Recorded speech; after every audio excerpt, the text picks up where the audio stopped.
Imagine this, a royal court glittering with gold where the air chokes with the stench of decay so vile it could make a grown man gag, but no one dares speak of it. This is the secret of Queen Elizabeth of Fifth's England, a truth buried beneath layers of silk, perfume and lies. You weren't supposed to know this. No one was, but tonight I'm pulling you into the shadows of history, where the Virgin Queen's obsession with power twisted her world into something grotesque, something forbidden.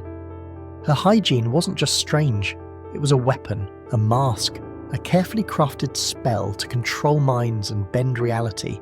You're about to learn 5 shocking secrets of her cleanliness. Secrets that reveal not just a queen, but a system of manipulation so dark it still echoes in the institutions we trust today. So before you get comfortable, take a moment to like the video and subscribe, but only if you genuinely enjoy what I do here. And drop your location and local time in the comments. Let me know where in the world you're hearing this truth. Let's start with the sugar. In the 1500s, sugar wasn't just a treat. It was a drug, rarer than gold, a symbol of dominance shipped from distant lands. Elizabeth didn't just eat it, she worshipped it. Her tables groaned with candied violets, syrup-drenched fruits, marzipan sculpted into miniature castles. It was a flex, a way to scream England's wealth to every ambassador who dared sit at her table. But this addiction wasn't innocent. It was a slow poison. Her teeth, once a mark of royalty, rotted black, crumbled to stumps, her breath so foul it could clear a room. Yet she refused to fix it. Why? Because fixing it meant admitting weakness, and Elizabeth was no mere mortal. She was Gloriana, a goddess queen. The court didn't mock her decay, they copied it. Noble women smeared soot on their teeth, blackening their smiles to mimic her ruin. Imagine that court of grinning corpses, all chasing the queen's decay to prove their loyalty. This wasn't just vanity, it was a psychological trap, a cult of image where even rot became a status symbol. But the sugar wasn't just rotting her teeth, it was rotting her mind. She used a toothpaste made of sugar and herbs, a cruel irony that ground away her enamel faster than time itself. Courtiers whispered of her slurred speech, her pain, her refusal to let physicians pull her teeth. One noble, desperate to prove it wasn't fatal, had his own tooth ripped out in front of her, blood pooling on the floor as he screamed. Still she hesitated. Why? Because pain was vulnerability, and vulnerability was death in a court where every glance was a dagger. This was her first secret.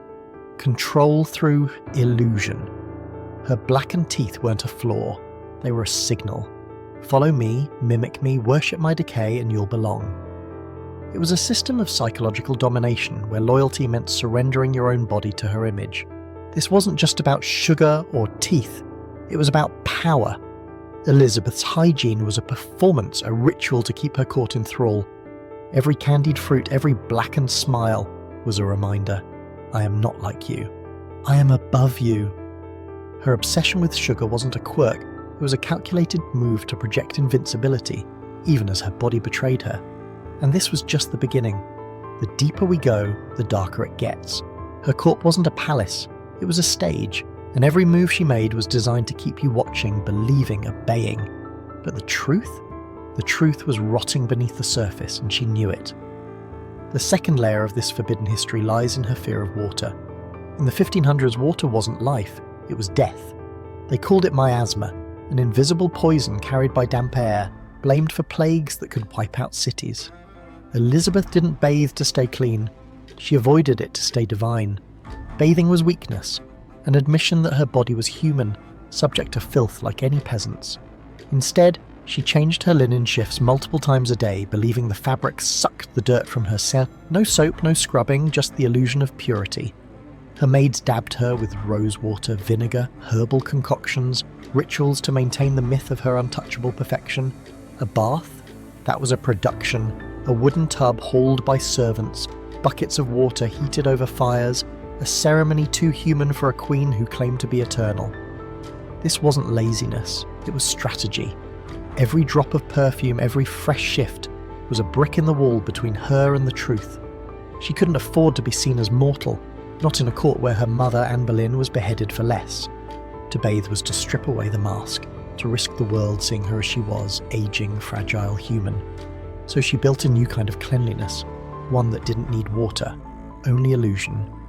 Her gowns, heavy with silk and velvet, were armour. Her perfumed gloves, her scented handkerchiefs, her pomanders stuffed with herbs, they were weapons, tools to keep the world at a distance. She didn't smell like a queen, she smelled like power, but the stench of her world couldn't be hidden forever. Her palaces, grand as they were, reeked of human waste. No plumbing, no toilets, just chamber pots and cesspits, emptied by hand in the dead of night. The air was thick with rot, masked by burning lavender and rosemary. But the truth lingered. Elizabeth moved her court from palace to palace, not just for politics, but to escape the smell. The longer she stayed, the worse it got. Her cleanliness was a lie, a performance to keep her courtiers blind to the decay beneath. And they bought it. They had to. To question her was to question England itself. This is the forbidden truth of Elizabeth's reign. Her hygiene wasn't about health, but control. Every choice, sugar, water, perfume, was a thread in a web of manipulation, spun to keep her court, her enemies, her people in awe. She wasn't just a queen, she was a myth, built on secrets so dark they could choke you. And this is just the first step down the rabbit hole. The deeper we go, the more you'll see how her lies shaped not just her world, but ours. The systems of control she perfected, image, fear, illusion, are still alive today, hiding in plain sight in the institutions we trust, the leaders we follow, the truths we're told to believe. Are you ready to keep going? You're deeper now, past the glittering surface of Elizabeth's court, where the air grows heavier, the shadows sharper. You've seen how her sugar addiction wasn't just a vice, it was a chain, binding her court to a decaying myth, but that was just the first veil. Now, we pull back another, and this truth gets uglier. Her hygiene wasn't just about avoiding water or masking rot with perfume, it was a battlefield, a psychological war where every inch of her body was a fortress, and every choice a calculated strike. You're not just hearing a story, you're being handed a key to a forbidden vault, one that unlocks the mechanisms of control still ticking in the world today. This is dangerous knowledge, the kind that shifts how you see power, loyalty, and yourself. Stay sharp, because the deeper we go, the more you'll realise nothing is what it seems. Let's talk about her face, and not the old one you know from portraits, those flawless porcelain masks of eternal youth, but the real one, hidden beneath layers of poison. Elizabeth's face was her crown, her weapon, her godhood. In the 1500s, pale skin wasn't just beauty, it was divinity, a sign you were chosen, untouchable above the sun-scorched peasants. She didn't just wear makeup, she wielded it like a scepter. Her go-to was Venetian ceruse, a paste of white lead and vinegar that painted her skin ghostly, flawless, erasing every scar, every blemish, every hint of humanity. But this wasn't cosmetics, it was alchemy, a ritual to transform a woman into a myth. And it was killing her. The lead sank into her skin, burning it raw, leaving rashes, sores, scars that never healed. She didn't stop, she layered it thicker, day after day, until her face was a frozen mask, a lie so perfect it hid the truth even from herself. But it wasn't just lead. Her lips, red as blood, were painted with vermilion, a pigment laced with mercury. Every brushstroke was a slow death, mercury poisoning creeping through her veins, clouding her mind, trembling her hands, stealing her memory. Courtiers whispered of her mood swings, her moments of confusion, her body betraying the goddess she claimed to be. Yet she kept painting. Why?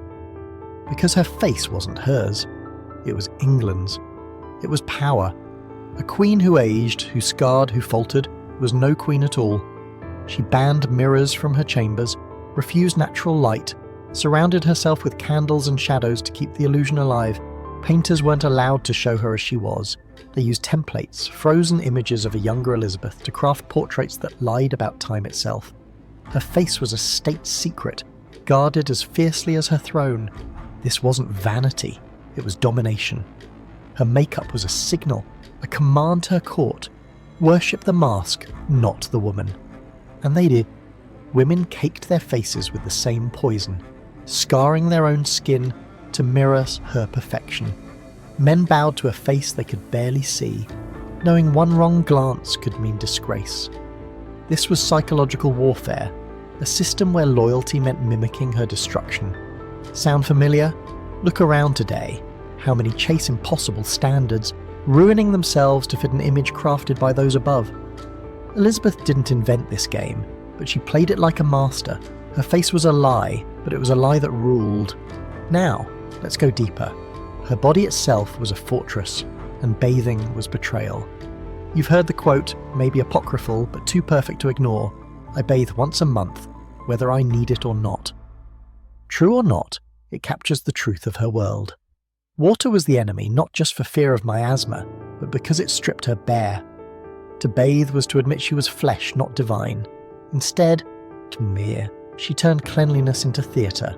Her maids, trained like priests, anointed her with rose water, lavender, vinegar, liquids that didn't clean but perfumed, masking the human beneath the queen. Her linen shifts, changed obsessively, were her armour, each fresh layer a denial of mortality. No scrubbing, no soap, just the illusion of purity, crafted to keep her caught in awe. But the stench was always there, lurking. Her palaces were cesspools, no plumbing, no sanitation, just chamber pots and cesspits, emptied by men called gong farmers who hauled buckets of waste through dark corridors at night. The smell clung to everything, walls, tapestries, even her velvet gowns. She burned herbs, sprinkled flowers, laid rushes on the floors to trap the odour, but it was like perfuming a grave. The court moved from palace to palace, chasing fresh air, but the rot followed. Elizabeth didn't just hide her body's filth, she hid the filth of her world, her kingdom, her power, and her courtiers played along because to notice the smell was to question the myth. To question the myth was to die. This was her second secret, the mask of divinity. Her makeup, her refusal to bathe, her perfumed rituals, they weren't quirks. They were chains, binding her court to a lie so powerful it reshaped reality. She wasn't clean by our standards, but she was untouchable by hers. Every layer of lead, every drop of mercury, every scented glove was a brick in the wall between her and the truth. And the truth, she was human, aging, decaying, just like the rest of us. But she couldn't let you see that. A queen who bleeds, who stinks, who dies, is no queen at all. So she built a myth, and her court paid for it with their minds, their bodies, their freedom. This is where it gets dangerous. Elizabeth's hygiene wasn't just about her. It was a blueprint for control. She turned her body into a symbol, her court into a cult, her kingdom into a machine, and that machine didn't die with her. Look at the systems around you today. Governments, corporations, media. They don't sell you truth. They sell you images, masks, myths, just like she did. They demand your loyalty, your imitation, your surrender. You're not just watching history, you're seeing the code of power written in sugar, lead, and lies. And once you see it, you can't unsee it. Are you ready for what's next?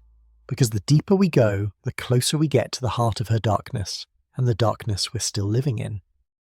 You're in deep now, standing at the edge of a truth so raw it could burn through everything you thought you knew.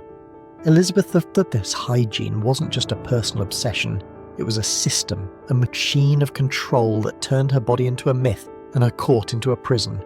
You've seen the sugar that rotted her teeth, the lead that scarred her face, the perfume that hid the stench of her world. But this isn't just about her. It's about the hidden forces that shaped her reign, forces that still manipulate the world you live in today. This knowledge is a blade, sharp, dangerous, and forbidden. It's not just history, it's a map to the invisible chains around you. Keep your eyes open, because what comes next will shake you to your core. Let's talk about her hair, or what was left of it. Elizabeth's auburn locks, the fiery crown of the Virgin Queen, were as much a legend as her victories over the Spanish Armada. But by her later years, those locks were a lie. The truth was buried under wigs, stiffened with sugar water and egg whites, powdered to hide the thinning, the grey, the loss. Why? Because her hair wasn't just hair. It was a symbol of her youth, her vitality, her divine right to rule. But the lead and mercury from her makeup, the years of poisoning her own body, had taken their toll. Her scalp was scarred, her hairline receding, patches falling out like leaves from a dying tree. She couldn't let the world see that. So she turned to wigs, elaborate constructions of horsehair and silk, dyed to match the myth of her eternal youth. Each one was a crown in itself, a lie woven to keep her courtiers bowing, her enemies trembling, her people worshipping. But this wasn't just about vanity, it was about fear. Fear of time, of mortality, of losing the grip she held so tightly. Her hair, like her face, was a battlefield. Washing it was out of the question. Water could ruin the illusion, loosen the wigs, expose the truth. Instead, her maids brushed her wigs with powders, scented them with lavender and clove, and pinned them so tightly her scalp bled. The pain didn't matter. Pain was Hawa. Every prick, every tug was a reminder. I am not human. I am Gloriana. Her courtiers followed suit, donning their own wigs, copying her stavos, chasing her myth. It was a silent command: conform or be cast out. And they conformed, because to defy her image was to defy England itself. This was her third secret, the illusion of eternity. Her wigs weren't just fashion, they were propaganda, a way to freeze time and bend reality. She banned portraits that showed her aging, demanded artists paint her as she was in her prime, forever young, forever divine. Her court became a mirror, reflecting only what she allowed. But the truth was uglier. Beneath the wigs, her scalp was a ruin, blistered, scarred, a map of her sacrifices to power, and she wasn't alone in paying the price. Her maids, who spent hours pinning, powdering and perfuming, breathed in the same toxic dust. Some lost their own hair, their health, their lives, all to uphold the Queen's lie. This wasn't just personal, it was systemic, a machine that demanded sacrifice from everyone in its orbit. Now, let's pull back the curtain further. Her body wasn't just a canvas for illusion, it was a fortress against vulnerability. Elizabeth's refusal to bathe, to wash her hair, to show her true skin wasn't just about hygiene, it was about control, a refusal to let the world see her as anything less than a deer. She surrounded herself with rituals, perfumed gloves, scented handkerchiefs, pomanders stuffed with herbs, to create a sensory wall between her and reality. These weren't comforts, they were weapons. Every whiff of rose water, every rustle of silk was a signal: I am not like you, I am above you. Her courtiers, her ambassadors, even her enemies were forced to breathe her air, to bow to her scent, to accept her myth as truth. But the stench of her world was relentless. The palace floors, covered in rushes and straw, were a breeding ground for filth. Crumbs, hair, waste, rot. Servants swept them, sprinkled them with herbs, but the decay was always there, creeping through the cracks. Elizabeth's solution? Move. Her court was nomadic, shifting from palace to palace, not just for politics, but to outrun the smell. Greenwich, Whitehall, Hampton Court, each was a temporary escape, a new stage for her performance. But the filth followed, because no amount of perfume could hide the truth forever. Her cleanliness was a lie, a fragile illusion built on denial. And her court played along, because to acknowledge the rot was to question the Queen. To question the Queen was to unravel the kingdom. This is where it gets real. Halfway through this descent, I need you to lock in. If this truth is hitting you, if you feel the weight of what she built, drop the phrase, "unmask the myth," in the comments. Say it twice for the algorithm and for yourself, because this isn't just a video, it's a transformation. You're not just watching, you're waking up. Elizabeth's world wasn't unique. The systems she used, illusion, fear, conformity, are alive today, in the images you're sold, the leaders you follow, the truths you're told to swallow. Her wigs, her makeup, her perfume weren't just quirks, they were tools of domination, perfected over centuries and still in use. Governments, corporations, elites, they don't rule with swords anymore. They rule with myths, just like she did. You're seeing it now, aren't you? The pattern. The way power hides behind beauty, behind ritual, behind lies. Elizabeth didn't just rule a kingdom.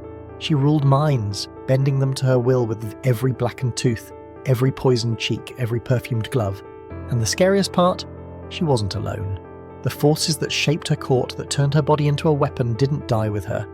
They evolved, burrowing into the institutions we trust, the systems we obey, the world we live in. You're not just learning history, you're uncovering the blueprint of control, and there's more to come. The next secret will take you even deeper, where the line between queen and tyrant blurs, and the truth becomes a weapon you can't ignore. Are you ready to keep falling? You're falling deeper now, past the illusions of Elizabeth's court, where the air grows thick with secrets no one was meant to uncover. You've seen her sugar-stained teeth, her poisoned face and her wigs hiding a decaying truth. But this isn't just about her body. It's about the machine she built, a system of control so insidious it turned her courtiers into puppets and her kingdom into a stage. You're not just watching history unfold, you're peeling back the skin of power itself, exposing the rot beneath. This knowledge is dangerous, the kind that rewires your mind, makes you question everything, because the forces Elizabeth mastered didn't die with her. They're still here, in the systems that rule your life. Stay sharp, because this next secret will cut deeper than the rest. Let's talk about her gloves. Not just accessories, but weapons of control, drenched in perfume, rose amber civet, so potent they could mask the stench of a rotting palace. Elizabeth's hands were never seen bare. To show them was to admit she was human, with veins that bled, skin that aged. Her gloves were a shield, a symbol, a command. She gifted them to courtiers, not as kindness, but as a chain. To receive a scented glove was to be marked as hers, bound to her myth. Courtiers wore them, carried them, displayed them like badges of loyalty, breathing in her scent as a reminder, you belong to me. This wasn't fashion, it was domination, a sensory spell that kept her court in thrall. Imagine it, a room full of nobles, clutching perfumed leather, their senses hijacked, their freedom surrendered to a queen who ruled not just their bodies, but their minds. But the gloves hid more than her hands. They hid the truth of her body's decay. Years of mercury and lead had left her skin thin, blistered, peeling in places no one could see. Her hands trembled, subtle at first, then undeniable, a sign of the poison coursing through her. She couldn't let the world know, so the gloves grew longer, heavier, embroidered with gold and pearls, turning her hands into relics. Untouchable, divine. Her maids, sworn to secrecy, powdered her shoulders in private, dusted her wrists with scented starch to hide the sores. No one could touch her, not even with their eyes. To see the queen's bare skin was to see her mortality, and that was treason. Her gloves were a contract. Worship the myth, or be cast out. This was her fourth secret, sensory control. Her perfume wasn't just pleasant, it was a weapon, a way to own the air around her. Pomanders, small orbs of herbs and resin, hung from her belt, filling every room with her presence. Her handkerchiefs, soaked in lavender and musk, were waved like scepters, commanding attention, silencing doubt. She didn't just smell like a queen, she smelled like power. A scent that drowned out the rot of her court, her body, her world, and her courtiers inhaled it willingly, because to reject her scent was to reject her rule. This was psychological warfare, a masterclass in manipulation. She didn't need swords when she had perfume, didn't need chains when she had silk. But the truth was never far away. Her palaces, for all their grandeur, were cesspools of filth. The rushes on the floors, meant to trap dirt, became breeding grounds for rot. Food scraps, urine, worse. Servants sprinkled herbs, but the stench clung to everything. Elizabeth's solution was to keep moving, dragging her court across England to escape the smell. But the rot wasn't just in the palaces, it was in her, the mercury in her makeup, the lead in her face, the sugar in her teeth. They were eating her alive and she knew it. Yet she doubled down, layering more perfume, more gloves, more lies. Why? Because the alternative was unthinkable. To admit weakness was to lose everything, her throne, her myth, her power. This is where it hits you. Elizabeth's gloves, her perfume, her rituals. They weren't just quirks, they were a system, a blueprint for control that's still in play today. Think about it. The brands you wear, the images you chase, the scents you're sold, they're not just products, they're chains designed to bind you to someone else's myth. Corporations, government or influencers, they've learned from Elizabeth, perfected her game. They don't rule with force, they rule with desire, with image, with the promise of belonging. And you buy in just like her courtiers, because to reject the myth is to stand alone. If this is waking you up, I need you to lock it in. Drop "Unmask the Myth" in the comments twice for the algorithm and for your own soul. This isn't just a video, it's a reckoning. You're seeing the code now, the way power hides in plain sight in the things you touch, smell, believe. Elizabeth's gloves were her handcuffs, and her court wore them willingly. Today's world isn't so different. The systems that rule you don't need walls, they need you to want them. You're not just learning about a queen, you're learning how to see the invisible. And there's one more secret left. One final plunge into the darkness of her world, and ours. It's going to hurt, but it's going to set you free. Are you ready? You're at the heart of it now, teetering on the edge of a truth so raw it could shatter the illusions you've been fed your whole life. Elizabeth Verfeet's hygiene wasn't just a quirk of a bygone era. It was a weapon, a system of control that turned her body into a fortress and her court into a cult. You've seen her blackened teeth, her poisoned face, her wigs, her gloves, all threads in a web of deception that held a kingdom in thrall. But this final secret, the fifth, is the darkest of all.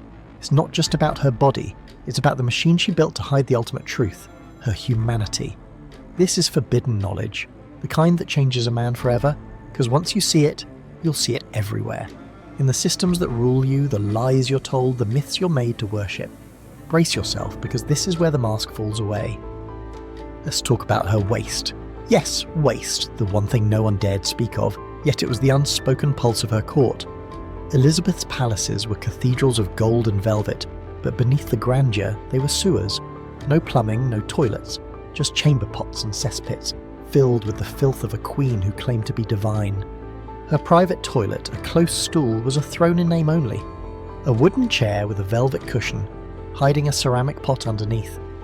It was emptied by hand, perfumed obsessively, and tended by a noble called the groom of the stool. This wasn't a servant's job, it was a position of power, a trusted confidant who saw the queen at her most vulnerable. Imagine that, the man who carried her waist held her secrets, her strategies, her trust. In her world, even filth was a currency of loyalty. But the close stool was just the start. The rest of the palace was a nightmare of sanitation. Chamber pots lined the halls, their contents dumped into cesspits or open trenches outside. Gong farmers, working under cover of night, hauled buckets of human waste through dark corridors, their steps echoing in a court that pretended not to notice. The stench was everywhere. On the floors, in the walls, in the air she breathed. Rushes and straw meant to soak up the filth were layered with herbs, but they only trapped the rot. Food scraps, urine, worse. The longer the court stayed, the thicker the stench grew, until Elizabeth had no choice but to flee, moving her court from palace to palace, chasing clean air that didn't exist. Her cleanliness was a lie, built on perfume and denial, but the waste was real, and it was everywhere. This was her fifth secret, the illusion of purity. Elizabeth didn't just hide her body's decay, she hid the decay of her entire world. Her court, her kingdom, her myth, they were all built on a foundation of filth, masked by ritual and power.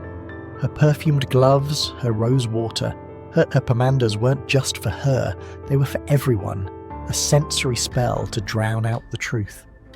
Courtiers bowed to her, inhaled her scent and ignored the rot because to acknowledge it was to question the queen. And questioning the queen was unthinkable. Her groom of the stool, her maids, her nobles, they all played their part, upholding the lie that she was above the mess of humanity. But she wasn't.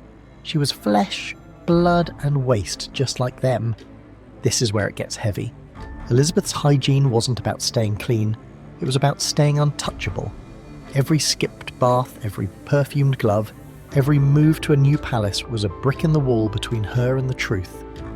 She couldn't afford to be human, not in a world where her mother was beheaded, her rivals plotted, and her throne hung by a thread. So she built a myth, a machine of control that demanded loyalty, not just from her court, but from history itself. And it worked.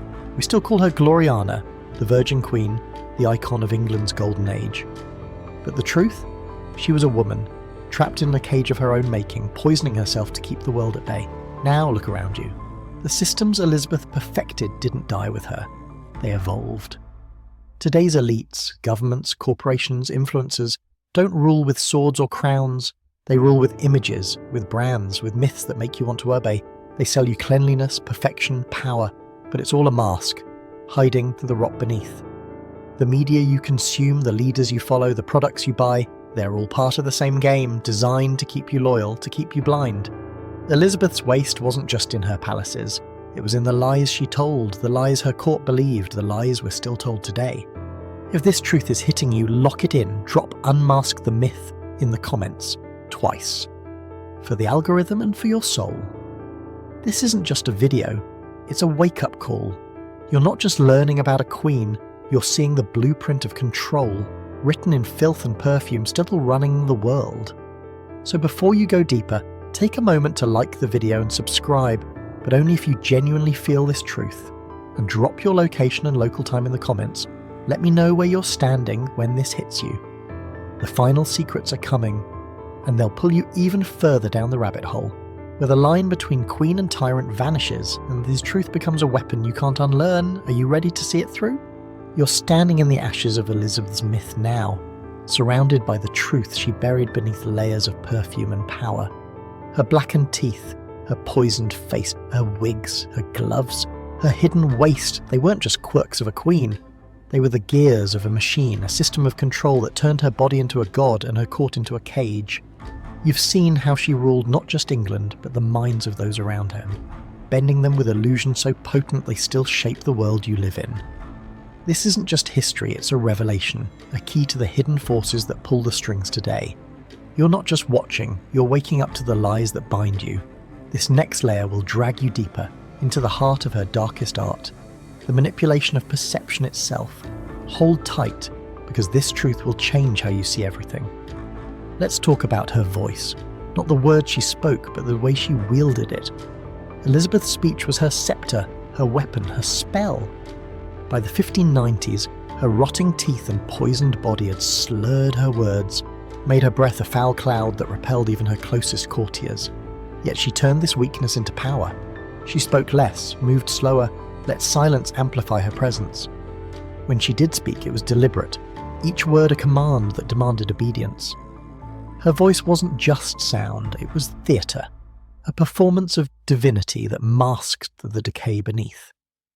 Courtiers hung on her every syllable, not because they loved her, but because they feared what she could do with a whisper. A single word from her could raise a man to glory or send him to the tower. That was her power, not to speak, but to make others listen. This wasn't just about her voice, it was about control. Elizabeth knew perception was reality. Her slurred speech, her foul breath, could have been a scandal, a crack in her myth. Instead, she made them sacred. She rarely spoke in public, saving her voice for private audiences where her words carried the weight of prophecy. Her courtiers, desperate for favour, learned to read her silences, her gestures, her pauses. A raised eyebrow, a tilt of her head, a wave of her perfumed glove. These were commands, as binding as any law. She turned her physical decline into a tool, a way to keep her court guessing, fearful, obedient. This was psychological warfare, perfected. Make them worship your flaws and they'll never see the truth. But it went deeper.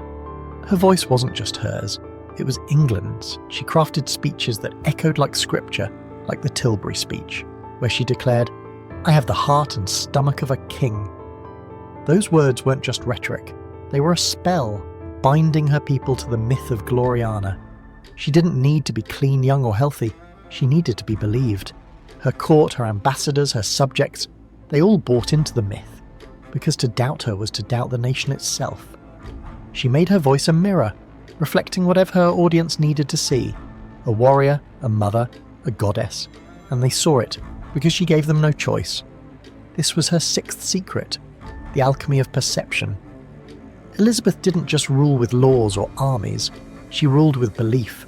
Her rotting teeth, her trembling accents, her decaying body weren't weaknesses. They were tools woven into a myth so powerful it outlived her.